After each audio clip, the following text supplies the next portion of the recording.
সমগ্ৰ টিহু বিধানসভা সমষ্টি বাদ দিয়ক এইখন টিহু টাউন অৰ্থাৎ টিহু নগৰ আৰু টিহু নগৰত থকা এখন দলং চাওক এখন বাহৰ দলং আৰু এই দলংখনৰে নিতো যাতায়াত কৰে বহু শিক্ষাৰ্থী আৰু যদি ভাবক এবাৰ ভিতৰত ৰোগী আছে তেও কেনে ধৰণে লৈ আনিব এইখন দলঙেৰে এই দলঙৰ আৰু এই উন্নয়নৰ বাস্তৱ ছবি এইখন নিৰ্বাচন আহিব নিৰ্বাচন যাব কিন্তু এই ধৰণেই জিয়াটো ভুগি থাকিব লাগিব ইয়াৰ স্থানীয় লোকে বাইদেউ এগৰাকী আহি আছে মই তেওঁৰ সৈতে অকনমান কথা পাতিবলৈ যত্ন কৰিম বাইদেউ ভালকে আহিব লাহে লাহে আহিব এইখন বাহৰ দলং ইমানেই জৰাজীৰ্ণ দলংখন আৰু কোন কোন শিশু চাওক তেওঁলোকে যদি তাৰ পৰা যদি ভগৱানে নকৰক কিবা এটা যদি দুৰ্ঘটনা সংঘটিত হয় তেতিয়া হলে কেনেকুৱা এটা অৱস্থাৰ সন্মুখীন হ'ব লাগিব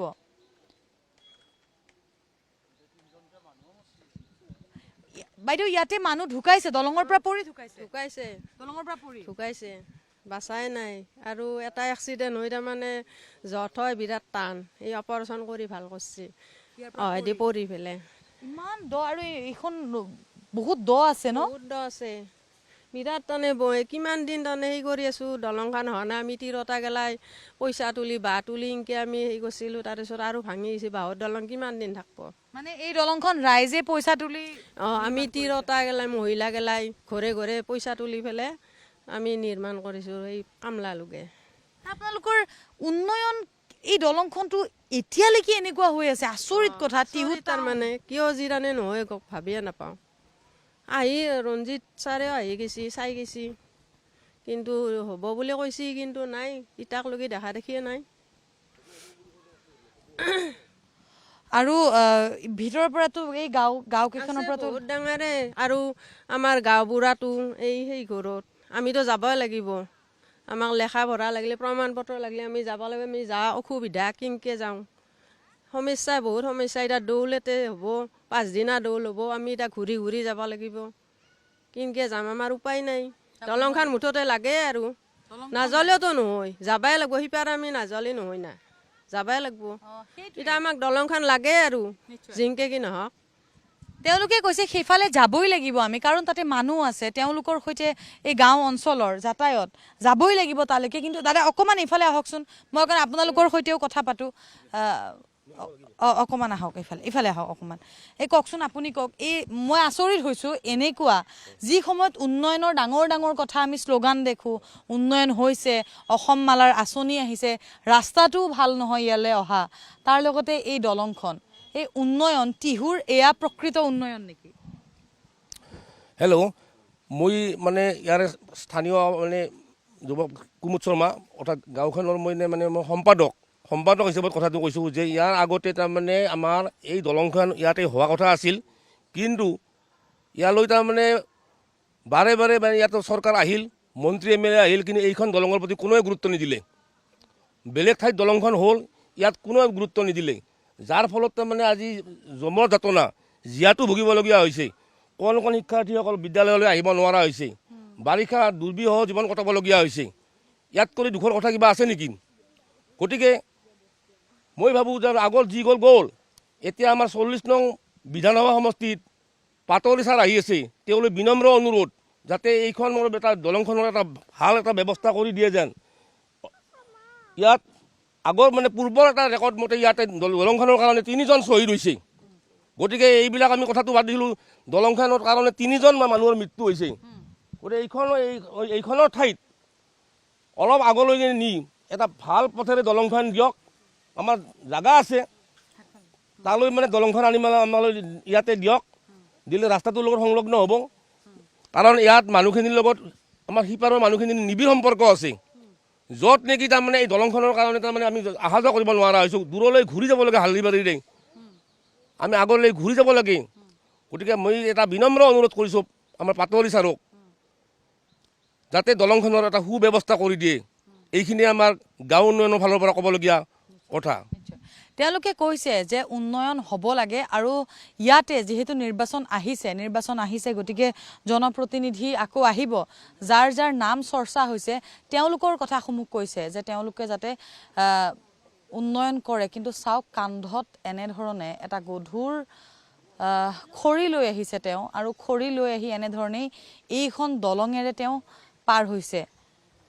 দাদা খৰি আনিব গৈছিলে, অকণ আহকচোন আহক। খৰি আনিব গৈছিলে? খৰি আনিবলৈ গৈছিলোঁ। এইখন দলঙেৰে সদায় অহা যোৱা কৰে? উপায় নাই, কি কৰিব আৰু। দলংখন চৰকাৰে দি দিম বুলি কৈ নিদিয়ে। অঁ, ৰেখাৰাণীয়ে ক'লাকে দলংখন দিম, প্ৰবীণ ডেকাই ক'লাক দলংখন দিম,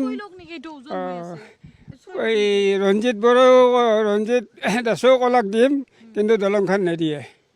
এইবাৰ আকৌ ইলেকশ্যন আহি আছে, আকৌ নিৰ্বাচন আহিছে। বিজেপি চৰকাৰক ভোট দি কি হ'ব? দিম বুলি কয়, সিহঁতে নাচায়ে। ভোটটো জিতাৰ পিছত নাহে ইয়াত। ভোট নিদিয়ে। ইয়াৰে মানুহখিনি কেনেকৈ চলি আছে মানে সিহঁতে নাহে চাবা। আকৌ ইলেকশ্যন আহিছে, আকৌ ভোট দিব লাগিব। কেনেকুৱা, কাক বিচাৰিব এইবাৰ আপোনালোকে? দলংখন কৰি দিব লাগিব? এটাক দিব লাগিব। এতিয়া কাক বিচাৰি ক'ম আৰু, দলংখন সময়ত কাৰোবাক এটাক দিব লাগিব। দলংখন কৰি দিব লাগিব যিয়ে আহিব। দলংখন কৰি দিলেতো ভালে পাওঁ আমি। আপোনাৰ ঘৰ এইটোৰ কিমান অসুবিধা হৈছে, ল'ৰা ছোৱালীবিলাকে স্কুলত অহাৰ কাৰণে বিৰাট অসুবিধা।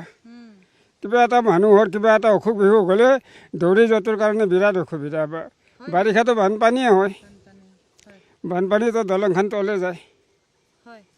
দিয়ক, ওজন হৈছে, আপুনি গৈ থাকক। খৰি ক'ৰ পৰা আনিলে আপুনি? মই এই সিপাৰে বাৰীৰ পৰা আনিছে। চাওক, এয়াৰ দাদা এজনে খৰি লৈ আহিছে আৰু এয়া হৈছে, তেওঁ কৈছে যে উন্নয়ন কৰিম বুলি কয় কিন্তু উন্নয়ন নকৰে। আমি বিভিন্নজনৰ সৈতে, এই স্থানীয় লোকৰ সৈতে আমি কথা পাতিবলৈ যত্ন কৰিছোঁ। বাইদেউ কওকচোন, কওক, উন্নয়নৰ কথাটো কৈছে তেওঁ যে উন্নয়ন এয়াই হৈছে উন্নয়ন। মানে কি ক'ম, আমি এই দলংখনৰ কাৰণে বহুতবাৰ আমি কৈছোঁ। আমি এই মহিলাখিনি লগ হৈ মানে ঘৰে ঘৰে খুজি কিনে আমি এই খুঁটাকেইটা বহৈছোঁ। তথাপিতো মানে কোনো সেই বহুতটা আহি দলঙত উঠি চাই গুচি যায়, কিন্তু দলংখনৰ কাৰণে কোনো সেই নকৰে। এক নম্বৰ কথা, আমাৰ সিপাৰ সেই চাইডেদি এটা ঘাট আছে, সেই ঘাটটোৱেদি নামি কিনে আমাৰ ল'ৰা ছোৱালী স্কুলত আনলি পাৰ কৰিব লাগে। 2 নম্বৰ কথা, আমাৰ এই মূৰত এইটো গাঁওবুঢ়াৰ ঘৰ। আমাৰ কিমান অসুবিধা, তাৰমানে আমি এই 2 নম্বৰ নাটকুচি গাঁৱৰ মানুহখিনি পাৰ কৰিছোঁ, তাৰমানে নিজে আমি ভাবিব নোৱাৰোঁ। গতিকে আমি এইটোৱে ক'ম, অতি সোনকালে যেন আমাক দলংখন মানে কিবা এটা ব্যৱস্থা কৰি দিয়ে। ধন্যবাদ জনাইছোঁ। তোমাৰ ঘৰ ক'ত ভাইটি? ইয়াতে। এই দলং আমি ছ'চিয়েল মিডিয়া চলাওঁ, তোমাৰো হয়তো ছ'চিয়েল মিডিয়া আছে, ফেচবুক আছে। মানুহ গৈ পেলাই পৃথিৱীৰ পৰা মানুহ গৈ চন্দ্ৰ পাইছেগৈ এতিয়া। আৰু টিহু টাউনত এনেকুৱা এখন বাঁহৰ দলঙেৰে যাতায়াত চলি আছে। উন্নয়নৰ কথা বহুত কৈছে, উন্নয়নৰ কথা আমি বহুত দেখিছোঁ। আমি বাহিৰৰ দেশ দেখিছোঁ, অসম দেখিছোঁ, অসমৰ উন্নয়ন দেখিছোঁ, কিন্তু এনেকুৱা উন্নয়নৰ কথা ক'লেতো দেখিলেই এই উন্নয়ন কিটো হৈছে। এই বিজেপি চৰকাৰৰ দিনত কৈ আছে, কিন্তু এই হৈছে উন্নয়ন ফলাস্বৰূপ। এইখন দলঙেৰে ময়ো গৈছিলোঁ, মই ক্লাছ পঢ়ি থাকোঁতে ইয়াতে মই নিজে পঢ়িছিলোঁ। ইয়াত পঢ়ি পেলাই একদম মানে মই পঢ়িছোঁ, পঢ়ি পেলাই পানীও আছিলে, বহুত পানী আছিলে। তাৰপিছত চলাৰ ইয়াতে এনেকৈ সোমাই যায়, ঠানিত ওলমি ৰৈলোঁ। তাৰপিছত ইয়াৰ পৰা মোক উদ্ধাৰ কৰিলে, ভগৱানৰ কৃপাত মই ঠিকে থাকিলোঁ। কিন্তু আৰু এই ৰঞ্জিত দাস আহি পেলাই ক'লে যে নাই, হৈ যাব, দলংখন হৈ যাব, চিন্তা কৰিব নালাগে। কিন্তু আজি 3 বছৰ হৈ গ'ল, একো খবৰ নাই। এতিয়াতো তেখেতে বজালি গুচি গ'ল। এতিয়া পাটোৱাৰী ছাৰ আহিছে, পাটোৱাৰী ছাৰে কি কৰে নাজানো। আৰু এই দি আৰু কেনেকুৱা হ'ব আৰু গমেই পোৱা গৈছে। আৰু এনেহেন এতিয়া বিজেপি চৰকাৰৰ দিনত কি কৰে আৰু ক'ব নোৱাৰোঁ। কিন্তু এইবাৰ ভাবিছোঁ আৰু ভোটটোৱে বৰ্জন কৰোঁ বুলি এটা আমি সিদ্ধান্ত লৈছোঁ। নহয়, সেইটো নহয়, ভোট বৰ্জনটো আচলতে ইয়াৰ উচিত সিদ্ধান্ত নহয়। সকলোৱে বিবেচনা কৰি এনেকুৱা এজন প্ৰাৰ্থীক ভোটটো দিব লাগিব। কিন্তু এটা কথা, যিয়েই লংকা লৈ যায় সিয়েই ৰাৱণ হয়, সেইটো এটা কথা। গতিকে ৰাইজে আচলতে এতিয়া আশা হেৰাই পেলাইছে। ৰাইজে কাক ভোট দিব, কাক তেওঁলোকে ভোট দি নিৰ্বাচিত কৰিব, নে কেৱল কথাৰ ফুলজাৰি, নে কেৱল প্ৰতিশ্ৰুতি হৈ থাকিব, সেয়া তেওঁলোকৰ মনৰ কথা নহয়। সেইটো হয়। কিন্তু এতিয়া যোনে আহে তাৰমানে সেইটোৱে কয় যে দিম। কিন্তু আমি এনেহেন হৈ গৈছোঁ, অধৈৰ্য হৈ গৈছোঁ। তাৰমানে আজি ইমান বছৰৰ পৰা আমি সৰু থাকৰ পৰা এইখন এনেকুৱা পঢ়ি থকাৰ অৱস্থাৰ পৰা এতিয়াতো আমি কৰ্মসংস্থাপন ল'লোঁ। কিন্তু কথা হ'ল কি যে তেতিয়াৰ পৰা আজিলৈকে এইখন এনেকৈ দেখি আছোঁ। গাঁওবোৰত তাকে যাব লাগিলে আমাৰ অসুবিধা হয়, বহুত দূৰ জেগা গুচি যাব লাগে এনেকৈ। গতিকে এইটো অসুবিধা হৈছে আৰু।